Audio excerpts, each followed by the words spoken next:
Hi, gorgeous, gorgeous beings of light. This is Ma Ra, coming to you again from my favourite spot, which is blue and clear and no smoke. Well, there's a little tiny, tiny bit on the horizon, but it is a gorgeous day here on the coast.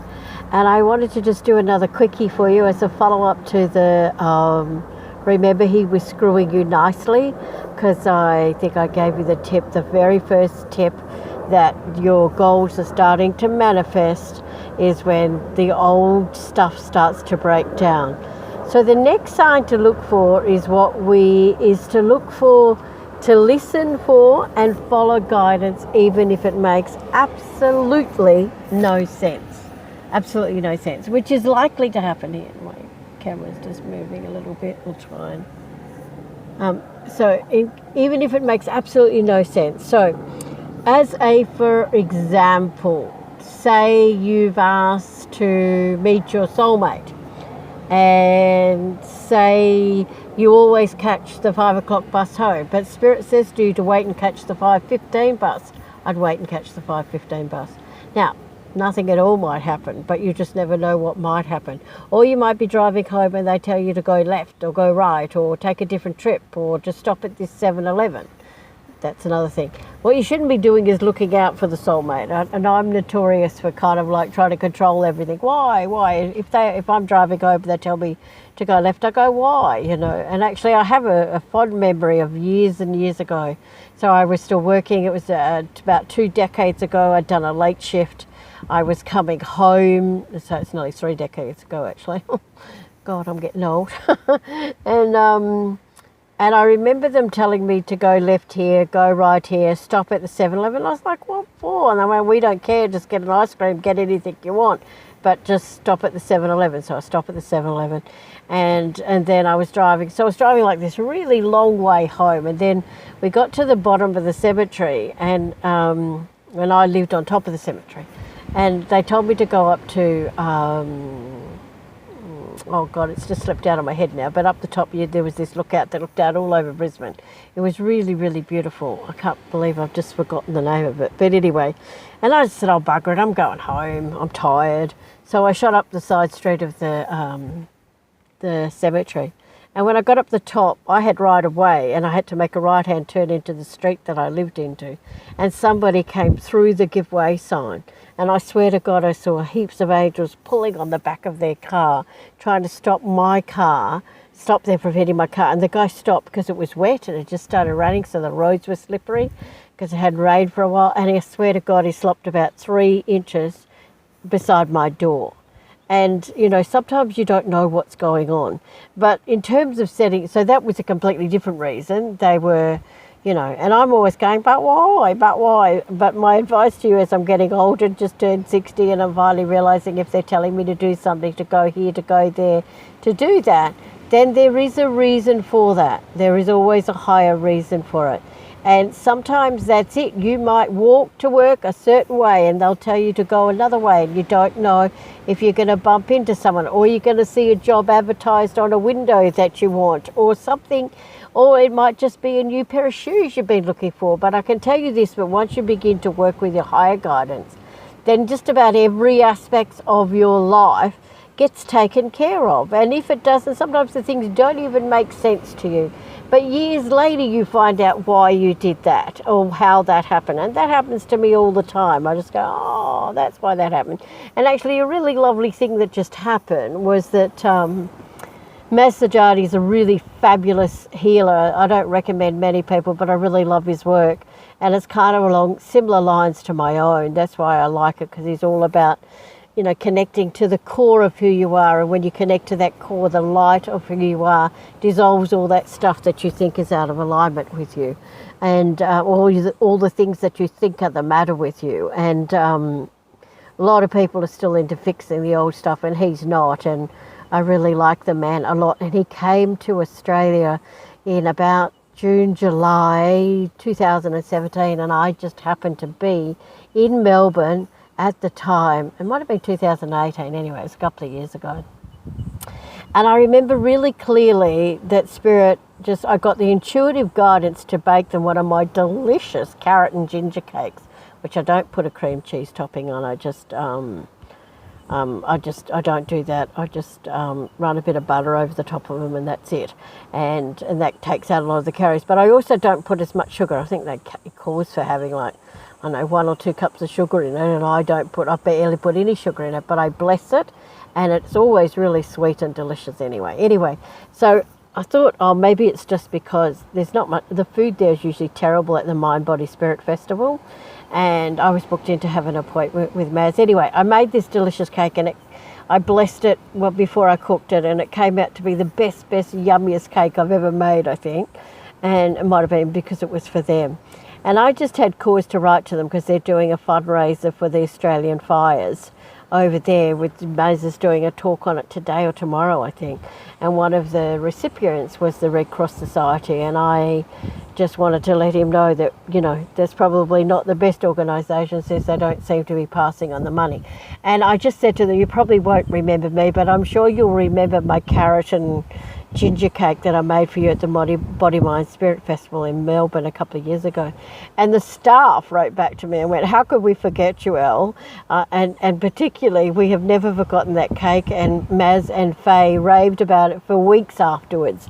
And so that's, you know, like, and that's something that years later those people remember me for, is this cake that I really just wanted to take for them, because I know what it's like to work the Mind, Body, Spirit Festival.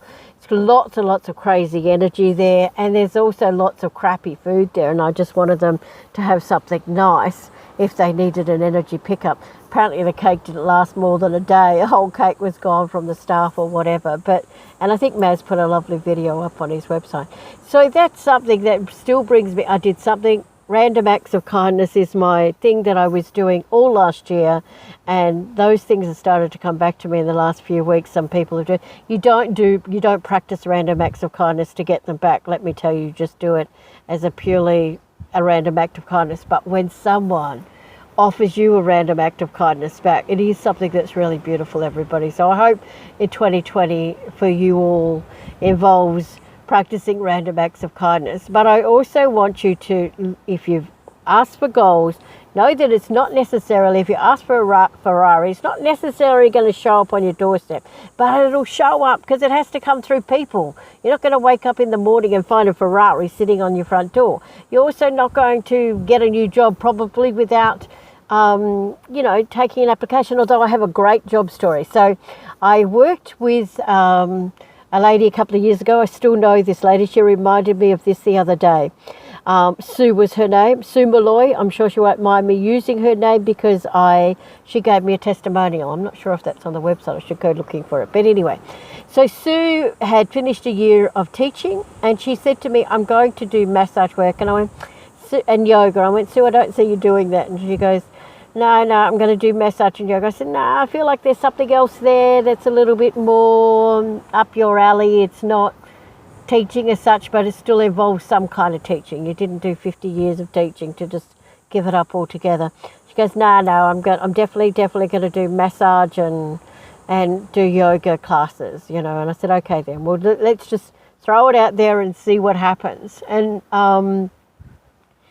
I remember that within a week, she was just, she lived in the Gap at the time, and the Gap, the houses are usually up high, so people park their cars down on the road. It's usually a bit of a challenge. And she was down on the road, either taking her push bike out of the car or putting it into the car. And the next door neighbour, who she had only met once, pulled up alongside of her and said, I don't suppose you know any good teachers that might be interested in a job at the university to help train maths teachers, you know, students who are becoming maths teachers. And she goes, yes, I do, it's me.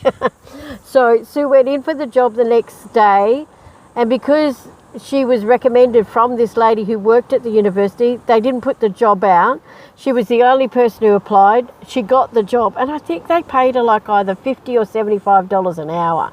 So, like, you know, that just sounds like a far-fetched miracle, but it really did happen. Sue Malloy is a real person. You can Google her and find her on Facebook, and you'll find out that she was a teacher, or she is a teacher. She is a maths teacher. And, yeah, so, you know, like, look for signs of spring. So ask for what you want, Usually there'll be a bit of chaos because that old stuff has to go away for the new stuff to come in.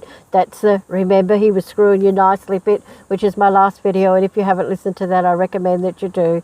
Then the next bit is listen for the little do this, do that, write to this person, send a letter to this person, send an email to this person, go home on this bus, stop at this 7-Eleven, you know, whatever the little, and it seems obscure and ridiculous, but do it. Don't question it. And then watch for signs of spring. Watch for signs that things are changing, that something new is coming, and just see what shows up. So I hope that helps you with achieve all of your goals and dreams in 2020. And I really hope that you practice random acts of kindness in 2022, because if these fires have showed us nothing else, it's that we all must come together as one people. We've got to stop listening to the politicians who don't have a bloody clue what they're doing. They're still denying climate change, bloody idiots. And we just need to come together as a people and love one another as the sovereign beings of light we already are. And then just help one another from that place of an open heart, because the more love, the more kindness, the more you're likely to, your life is begun to take off in ways that you never believed possible, because there's not just a whole pile of people like myself, but there's a whole pile of beings from other planets that are here on Earth assisting us to come together as the one people, one Earth, one people, one love. That's what the Gaia One Temple represents. One Earth, one people, one love. And it's time for us all to love one another and come together. Take a moment to thank the sun and the earth and your own divine self. And if there's anything that you feel that you've, that you've done wrong, then forgive yourself for that. Forgive the people that have hurt you. Forgive the people that you, oh, there's a police car pulled up alongside of me. Forgive the people who you feel have hurt you. Forgive the people who you ask for forgiveness from the people that you feel you've hurt, and then just let go of it, live in the moment, and know that you're a divine being doing the best that you can at all times, okay? Alrighty. Love, love, love. My deepest love and richest blessings to you all. Have a truly, truly blessed day, and know that we love you, we honor you, and we are so grateful for the contribution that you make to our divine planet every day. Love, love, love. And bye for now. Have a super day. Practice random acts of kindness. Thank you, thank you, thank you. Namaste. Bye for now.